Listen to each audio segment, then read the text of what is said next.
Oke, baik. Bismillahirrahmanirrahim. Assalamualaikum warahmatullahi wabarakatuh. Sampurasun. Kembali kita channel Dulur Rahayu. Teman-teman netizen di manapun berada, khususnya para YouTubers, TikTokers, dan media lainnya. Pada kesempatan hari ini, di sore hari ini yang cerah, kita sedang duduk santai, saung peradaban, Maung Bodas. Di samping kanan saya sudah berada Pak Engkos ya. Ini media insan pers paling senior. Di atas senior ada seniornya lagi. Itu Pangkos. Nanti kita akan berbincang dengan Pangkos. Perjalanan dia selama di Purwakarta membangun Purwakarta, tentu kontribusinya melalui media ya, pemberitaan. Pangkos, gimana kabarnya? Sehat? Alhamdulillah. Alhamdulillah. Terima kasih Alhamdulillah. pada Dulur Rahayu. Dulur Rahayu udah Dulur dipulangkan waktu untuk wawancara dengan saya. Siap. Terima kasih. Tadi aktivitas dari mana, Pangkos? Saya keliling-keliling, Keliling. ada rapat ngaliwat Ngaliwat. bareng dengan rekan-rekan kita gitu semua di rumahnya mantan ketua PWI. Mantan ketua PWI. Asep jadi Sebana. Oh iya. Banyak yang hadir. Itu ada pejabat juga yang hadir tidak? Nggak ada. Internal ya. Internal. Oke. Pangkos, perjalanan Pangkos mulai terjun di dunia pers sejak tahun berapa, Pak? Kalau yang singkatnya aja ya, saya tahun 1982 saya di Kompas setelah Di Kompas yang pertama. Setelah testing di Kompas, lulus saya di Kompas, tapi nggak lama, cuma 3 bulan. 3 bulan, tahun 82 itu. Ya, pindah langsung saya ke Sinar. Sekarang mudah. Kalau sekarang mah. Saya dulu dari Ciamis, bayangin sampai Jakarta, di Jatiluhur, saya dihujanin di belakang mobil bak. Oh, Pangkos naik mobil, Iya. mobil bak, Iya, di belakang, hujan-hujanan. Dari mana ke mana itu? Dari Ciamis. Ciamis, Iya. Mau ke Jakarta. ke Jakarta. Sama koordinator. Dulu belum ada tol itu ya? Ya, belum. Di Gojlok. Di Gojlok. Kata dia, jadi wartawan mah katanya jangan jadilah wartawan, tapi jadilah pengusaha kalau ingin kaya. Salah ya, jadi wartawan hujan-hujanan. Itu kata siapa, Pak? Kata koordinator saya. Koordinator. Pak Cece. Udah biasa kita, udah saya lulus di Gojlok gitu, terus dikasih nasihat sampai sekarang terngiang-ngiang. Kalau wartawan apa sih tugasnya? Wartawan sama dengan ajengan.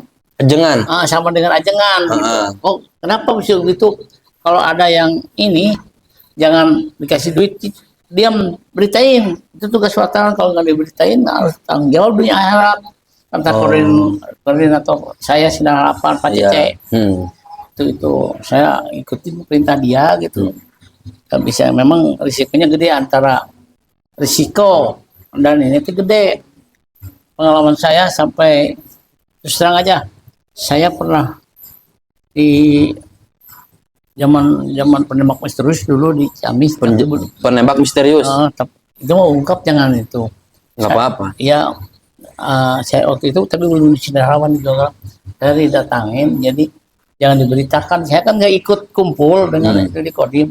Jangan diberitakan, masalahnya yang belum tertangkap akan pada kabur. Jadi susah lagi carinya, katanya gitu.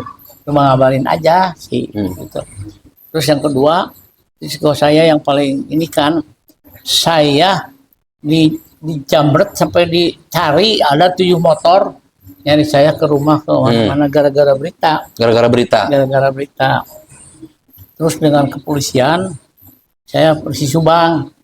Saya nggak bahwa berita saya turun. Iya. Beritanya cuma 4 alinea. Biaya SIM di Subang mencekik. Tapi dampaknya, waduh. Oh, berita SIM ya? Iya, Surat izin mengemudi. Iya, berita SIM, biaya SIM di Subang mencekik. Terus jadi ada suka dukanya lah. Kalau sukanya karena kita misalnya dicari-cari orang itu, kalau kata saya walaupun deg-degan, tapi kalau mati mah kan udah ada bagiannya. Iya, saya harus matinya gimana no problem waktu itu. Oke, jadi Pangkos itu sejak tahun 82 97 itu diasah digodok. 82 Iya. Itu digodok ya. Dari Ciamis ke Jakarta naik kolbak di belakang, hujan-hujanan. Iya. Jadi ada juga pepatah Pak Engkos waktu itu pembelajaran bahwa menjadi insan pers itu seperti ajengan. seperti Ustadz ya. Jangan tapi logikanya itu, seperti itu. Karena kan kita kalau ada yang nggak benar harus diluruskan. Iya. Ini sama kalau misalnya lihat nggak benar nggak diberitain, kamu nanti di akhir ayat harus dipertanggungjawabkan katanya gitu. Tadi saya mengutip kalau ada yang ngasih kita tolak. Harusnya ditolak. Harusnya. Selama ini ditolak nggak sama Pangkos? Kalau di rumah nggak boleh kan. Selama ini kalau sekarang lah asal jangan meres. Jangan meres maksudnya. Jangan maksa lah gitu. Jangan maksa. Ya kalau ikhlas sama ikhlas kan barokah lah. Barokah nggak apa-apa ya. Iya. Kalau saya suka diterima kalau yang ikhlas. Yang ikhlas. Kalau meres saya selama ini belum pernah itu. Sampai meres gitu ya. Iya. Tapi saya pengen tahu komentar dari Pangkos sebagai media senior yang menurut saya menjadi suri tauladan ya, banyak pembelajaran dari Pangkos, pengalaman juga. Kan hari ini contoh saya ambil kebijakan dari Pak Gubernur Kang Deddy Mulyadi hari ini, dia itu membuat satgas anti premanisme. Di situ kan banyak problem di Jawa Barat. Kita ambil Purwakarta misal ya. Mohon maaf nih, misalkan ada oknum yang datang ke desa, kan begitu ya. Iya. Itu yang tadi kita bicarakan seperti memeras atau apa. Itu gimana pandangan Pangkos itu?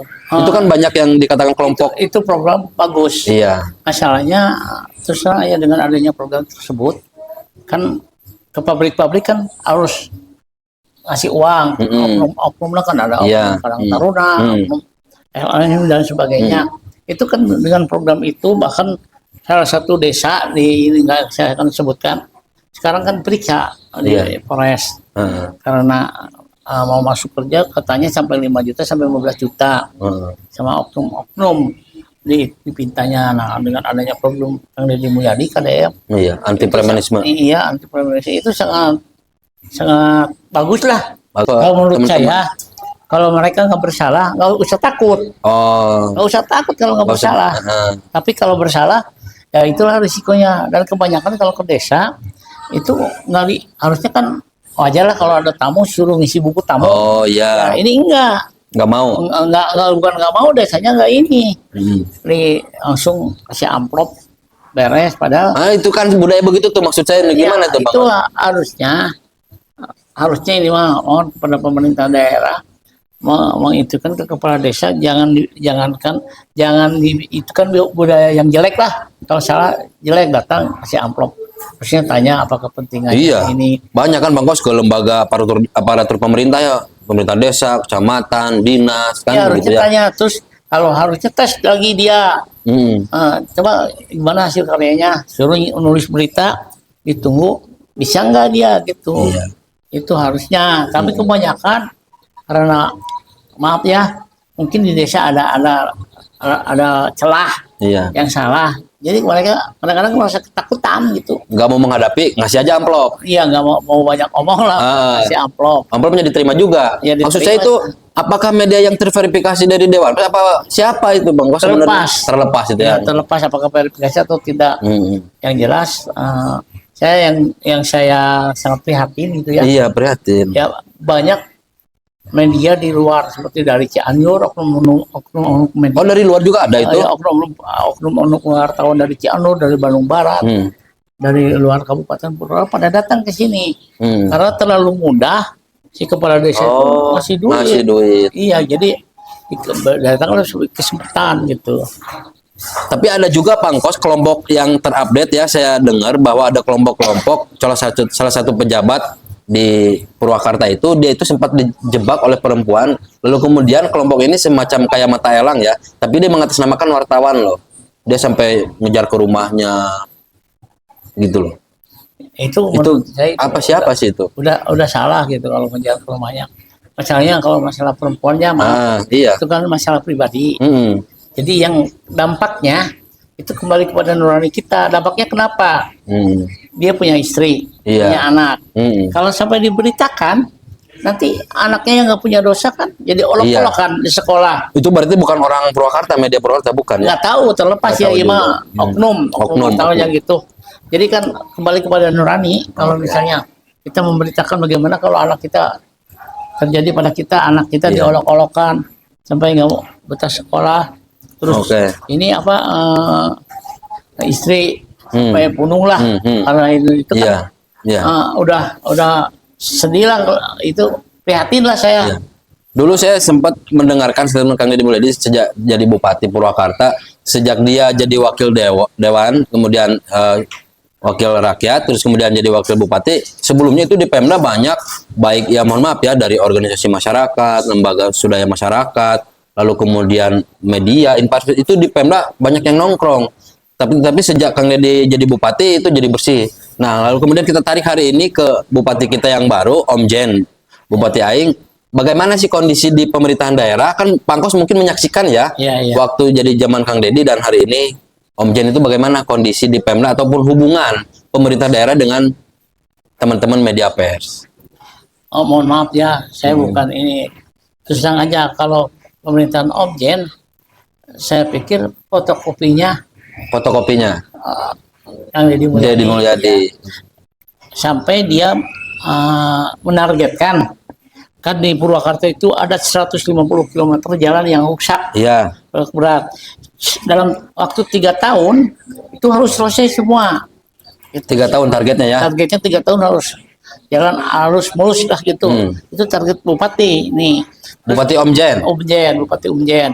Itu salah satu. Itu yang kedua, Program. bukti nyata bahwa dia itu peduli kepada masyarakat.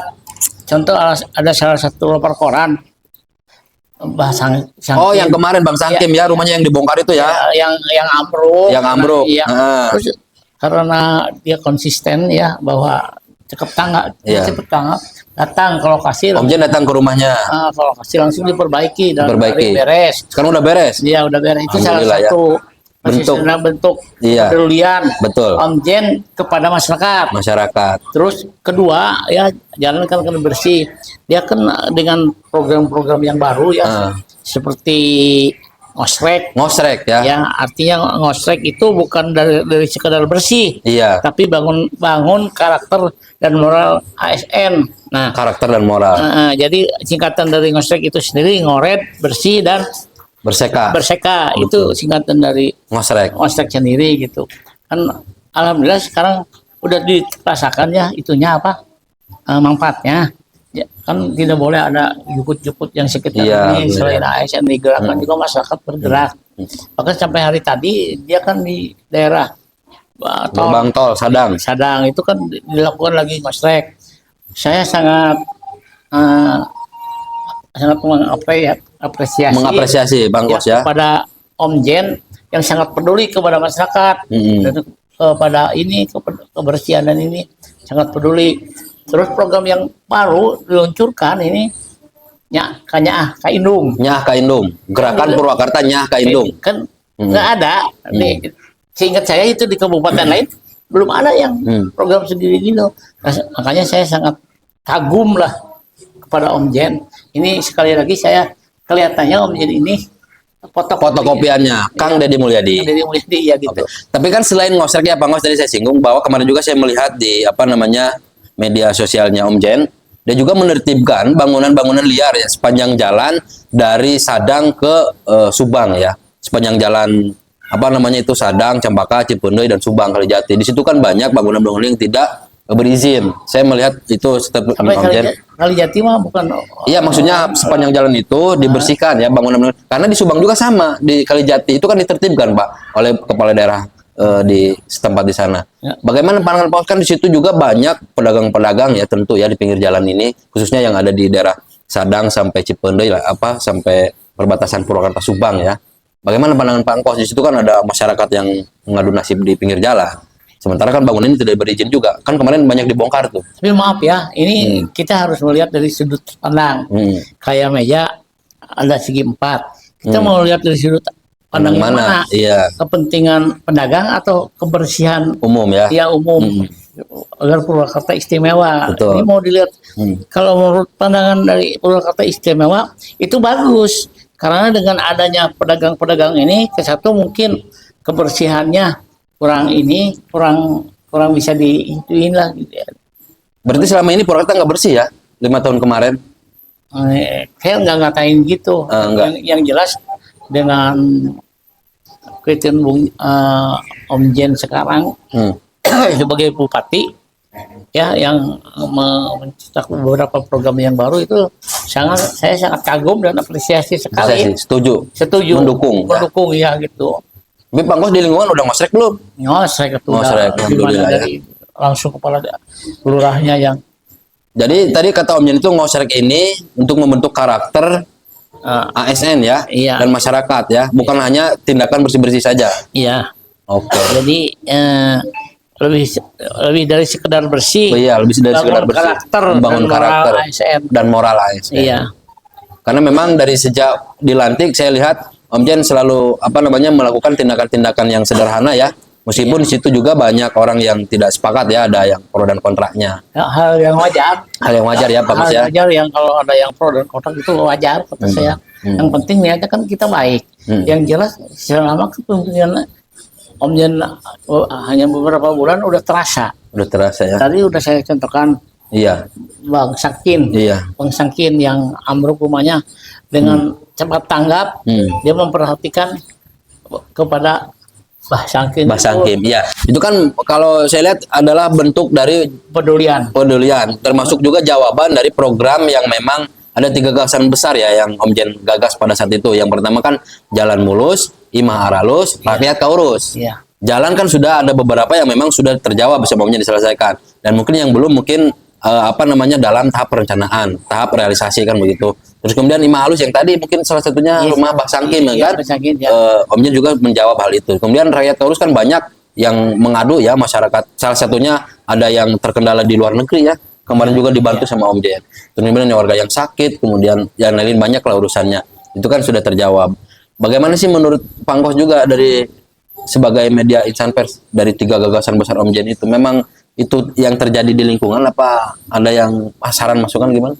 Maksudnya gini, itu kan sebelum jadi bupati juga banyak orang ke Om Jen yang pada datang, ya, yang minta tolong, minta dibantu ini, minta dibantu itu, kan welcome, Jen orangnya ditolong, bahkan kan kalau yang lain mah janji, waktu itu mah Om Jen Jo ya, lah, itu bukan janji, dia neng-teng bawa dokter obat, masuk ke kampung. Jadi benerin rumah. Bupati juga udah terasa gitu kepeduliannya kepada masyarakat. Apalagi sekarang udah jadi bupati. Jadi kepeduliannya memang sangat dikagumi lah sama saya gitu. Iya. Jadi artinya Om Jen itu bukan dibuat-buat ya. Memang dari dulu juga sudah natural seperti itu, sering nolongin orang ya Pak ya. Banyak yang datang ke rumahnya. Ya. Jadi itu hal yang sudah sering dilakukan oleh Om Jen, melakukan hal-hal kebaikan ya untuk menolong masyarakat Kabupaten Purwakarta. Yang minta bantuan. Kemarin saya sempat baca berita juga ya, Pangkos itu ada salah satu insan pers yang ditolak oleh pimpinan daerah. Itu gimana ceritanya Pangkos? Memang ada itu? Ya terus aja itu dalam saya sendiri. Awalnya kan saya lihat di mana di media sosial, bukan media yang apa sih, iya di media sosial lah, ada undangan. Ada undangan di ini bahwa yang mau ini silaturahmi berkunjung, kemudian ditunggu. Itu saya sebagai media, waktu itu bertiga, saya sekilas media dan satu lagi teman. Sama rekan ada 3 orang sana. Saya datang ke sana, terus media kan nggak boleh dilarang masuk katanya. Dilarang masuk? Nggak boleh masuk. Iya, gitu. Terus? Kata saya, loh, gini, saya bisa aja maksa ya, hanya dengan alasan saya bukan jadi dari media lah, dari relawan Om Jen aja, kan kebetulan betul saya dari relawan. Tapi saya enggak, karena saya terus terang ya udah emosi, saya buat beritanya. Diusir apa ditolak masuk? Ditolak masuk? Sama satpol. Sama satpol. Udah disebutin sama satpol. Iya. Petugas di situ ya? Iya, petugas. Nah, tadinya saya mau dibandingkan ya. Kok kalau Om Jen sebagai bupatinya welcome siapapun. Iya, siapapun. Ada yang datang diterima gitu ya, tanpa ada penjagaan dari Satpol PP. Kok di sini ada undangan di apa sih? TikTok, kok nggak boleh masuk. Jadi apa? Cuma memang ada beberapa ini yang saya nggak sebut mungkin Iya, jangan. karakter pendidikan atau gimana nggak tahu lah. Itu nggak usah diituin gitu. Saya terus terang sangat kecewa itu kok beda jadi begini. Sebagai media insan pers ya, Iya. tentu Pangkos kecewa dengan peristiwa Perlakuan, itu. iya, peristiwa itu, iya. Betul. Sampai sekarang udah selesai. Tanda kutip selesai apa gimana gitu. Oh. Tanda kutip Hmm. harus selesai dalam bidang apanya gitu. Oke, betul. Saya kan sampai Apakah ada permintaan maaf misalkan? tidak Tidak ada sama sekali tidak ada ya. ya. Saya 3 Atau kali ada alasan apa gitu? alasannya waktu di telepon sama teman saya, dia kan banyak menerima ribuan tamu gitu, jadi katanya gitu kata, tapi yang jelas mah saya Itu posisinya halal bihalal apa gimana, Bang? lebaran Oh, lebaran ya. ya silaturahmi Harusnya lebaran sama siapapun juga boleh ya. ya di TikTok nggak tahu, padahal di rumah Bang Ijo teh terus yang aja baik sama dengan Siapapun. iya siapapun, sama dengan Om Jen lah. Iya. Kok kesini jadi begitu, kenapa gitu? Kemudian akan takut atau gimana, nggak tahu lah. Iya. Bukan masalah takut, hanya apalah ada. Tidak ada penjelasan ya. Tidak ada penjelasan, saya juga tidak bisa ngituin. Cuma saya kan waktu itu saya terlalu emosi lah. Oh, waktu itu karena kecewa kan? Iya, karena kecewa saya expose sampai 3 kali itu berturut-turut sama saya. Oh, itu viral, itu saya juga baca, Bang Bos. Iya, sampai 30 online mungkin turun itu. Oh, terbit ya? Iya, terbit. Rilisnya ya. Tayang semua. Saya nggak ngasih rilis, dia begitu lihat berita saya mungkin. Oh, di ini ya. Iya, izin Pak. Dikutip ya. Ya nggak apa-apa. Saya gitu. Oke. Bah, Abah punya anak berapa sekarang? 9. 9. Dari ibu? 4. Ibu 4. Ibu 4. 4 inget tilu. tilu. 4 tilu. Salah, hiji, 2. Bisa pohon apa majikan, Abah? Opat. Opat. Ya. Majikan. Salah berarti opat Bibit. Ya. Yang pertama anaknya punya anak berapa? 2. Ya. Yang kedua? Yang kedua 2. 2. Yang ketiga? Yang ketiga 4. 4.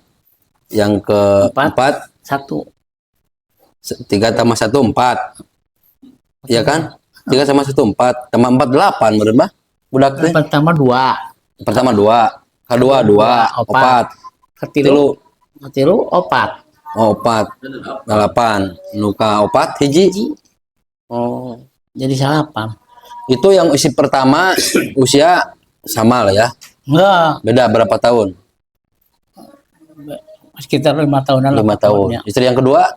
Kedua itu jauh. Muda. Lebih muda. Ada 10 tahun bedanya? Lebih 15 tahun. Istri yang ketiga? Istri yang ketiga kalau sekarang genep 8 itu genep 8 ya, Boy. Istri apa? Kelahiran 8 yang 47 seberapa sih? 20 tahunan. 20 tahun. Bedanya iya. Oh, beda 20 tahun. Istri yang keempat? Istri yang keempat. Lebih orang deui. 30 umur 30. Beda 30 tahun. Lamun lain umur Abah 70. Salahnya seberapa? Seberapa? Seberapa? 60. Iya, 60-an lah. 60. Jadi Abah nggak mau disebut 70. Udah emang can 70. Can 70. 60. 60 kurang setahun. Bah, itu istri 4 itu satu rumah apa beda rumah? Yang beda rumah. Beda rumah. Semuanya di Bekasi rumah. Yang ingat lah. Oh, yang satu enggak. Yang ini yang baru. Belum dikasih rumah. Oh, belum. Insya Allah lah, kalau nggak tahu sekarang. Yang lain mah udah aman. Udah aman. Itu akur bah, apa namanya? Dulu mah akur. Ayeuna udah dicerai. Oh, tinggal satu lagi. Oh, berarti kirain saya itu 4 tuh masih bareng enggak ya? Enggak, tinggal 1. Oh, ceritanya gimana, Bah? Pengalaman nih buat anak-anak muda biar tidak seperti rumah tangga yang tidak diinginkan. Masalah terus aja. Kita ini kalau ingin ini kuatkan dulu ekonomi. Oh, ekonomi. Ini uang. Jadi kalau udah ada uang mah perempuan. Oh, gitu. Iya, mau nyanyi gitu. Oh. Kata teman saya mah Palili katanya kalau kata Palili gimana? Kalau ngomong-ngomong bawa aja ke Jogja belanja. Beres gitu. Oh. Itu. Palili istrinya berapa, Pak? Kalau yang ketahuan cuma satu. Yang ketahuan. Iya, tapi yang lainnya nggak. Saya tanya nggak tahu, itu urusan pribadi gitu. Oh, oh. Gitu. Jadi istri yang pertama pisah. Gitu. Abah nikah lagi. Yang kedua.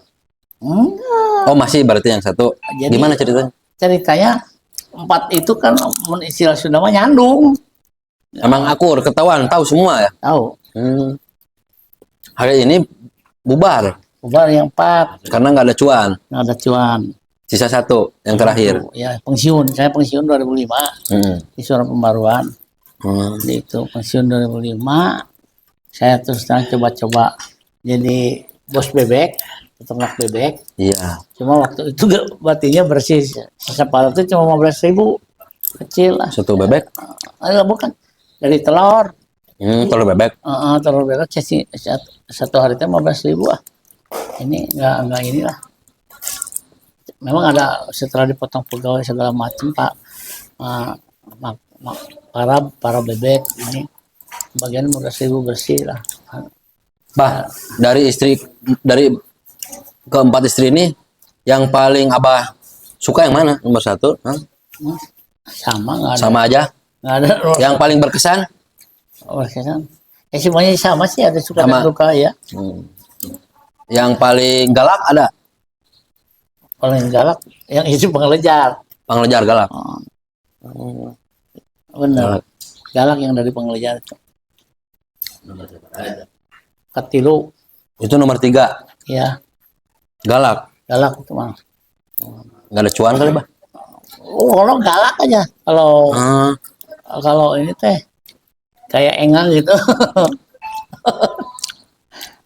Jadi Abah ngikutin sunnah apa itu bisa nikah 4 istri itu? Sunnah Nabi. Sunnah Nabi. Iya. Alasannya itu, tidak ada alasan lain? Enggak. Terus yang ini mah untuk pengalaman para istri-istri ini wajar lah. Iya. Ini yang telah dialami saya. Bertanya saya kenapa nggak benar. Makanya begitu nggak istri benar. saya ngamuk, ngeliat saya gini, kenapa nggak saya nggak ini? Karena kamu kalau mau gini, dia kan suka nolak. Capek gitu. Makanya saya suka main kerja ya Pak. Oh itu. Ya daripada saya dosa, yang mending nikah. Gitu pikiran saya. Daripada beli kambing, mending beli satenya. Mending daripada beli satenya, beli kambing. Daripada beli satenya lebih baik beli kambing. Iya. Karena permasalahannya ketika Abah mau berhubungan ditolak. Iya. Oh, nah itu tuh para netizen. Jadi kalau mau berhubungan jangan sampai ditolak. Seperti Abah ini tadi menjadi dasar karena Abah ditolak. Jadi pindah ke lain hati ya, Bah ya. Iya. Kan kira-kira begitu ya. Iya betul. Ditolak. Tapi keempat waktu itu Abah nafkahnya dikasih. Nafkah lahir, nafkah batin. Saya kan waktu kerja ya. Kerja di mana, Bah? Gaji pokoknya di media. Oh, di media. Gajinya 10 juta, belum dari koran 6 juta. Buset, gedenya. Belum dari. Itu tahun berapa? Gede lah. Tahun berapa ya? 90-an lah. Gede. Belum dari luar, dari mana-mana gitu. Sekarang juga masih kayak gitu. Katanya udah pensiun. Oh iya. Nah, Ini kan sekarang media Abah masih dapat honor. Monitor ya lumayan lah, cuma nggak memuaskan sampai puluhan juta gitu. Paling di 5 juta lah, antara berkisar 5 juta bawah gitu. Bulannya. Ya, cuma dari kerjasama dibagi 2, 50-50. Kalau misalnya 20 juta, 10 juta sewa saya gitu. Dari Pemda. Karena baru dapat segala dia berapa? Gede tuh ah. Yang kawin? Yang kawin kan?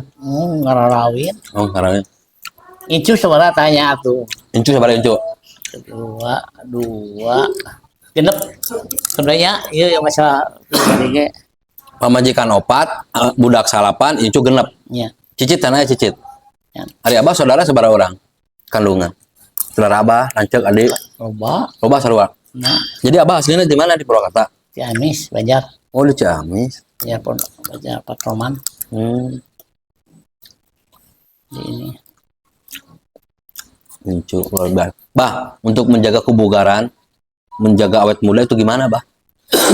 Jangan banyak pikiran. Jangan banyak pikiran. Iya, satu semua penyakit datangnya dari pikiran. Dari pikiran. Kalau banyak pikiran ini karena lambung loh, Kena lambung. nah, perut ini. Jadi bebas aja lah apa yang Bebasin. terjadi.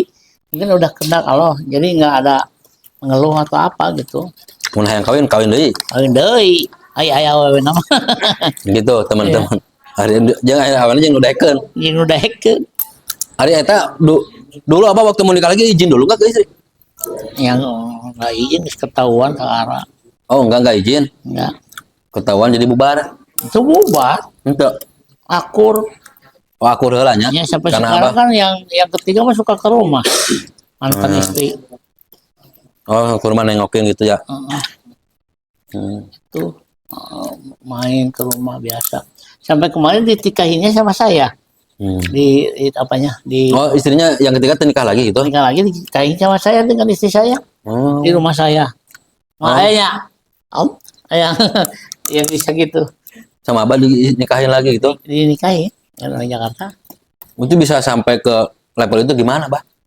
Nggak ada kejelekan sih. Oh, pokoknya nggak ada kejelekan. Oh. Yang penting kita lihat anak jangan jelek lah. Hmm. Pokoknya kepada yang mudah-mudahan kalau mau ini kuatin dulu ekonomi. Pesan buat anak-anak muda Purwakarta. Ya, Yang kalau pertama, mau, ekonomi kalau nggak ekonomi benar, cuannya harus itu harus kuat. kuat. Kalau nggak kuat cuan wah berabe. Jangan main-main. Ya.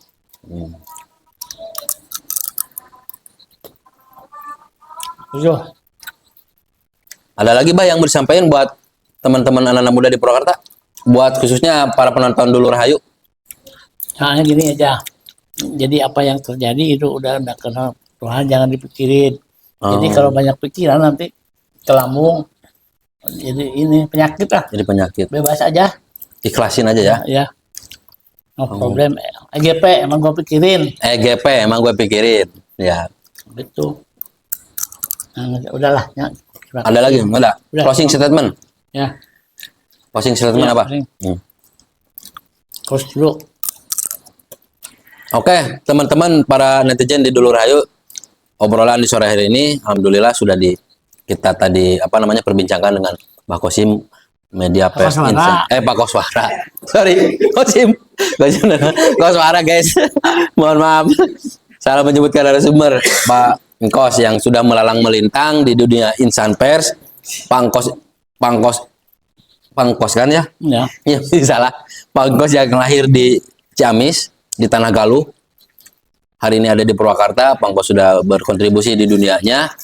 Mudah-mudahan Pak Engkos sehat selalu. Amin. Terima kasih atas informasi, pengalaman, serta wejangan tadi untuk sama-sama. ya. Mudah-mudahan Pak Engkos diberikan kesehatan terus, Amin. rezekinya melimpah, anak istrinya juga sehat, Amin. cucunya juga sehat. Saya ucapkan terima kasih ya Pak Engkos ya. Ya, sama-sama. Atur nuhun para netizen semuanya. Bila tip kolede, wassalamualaikum warahmatullahi wabarakatuh. Murasun. Ya, saya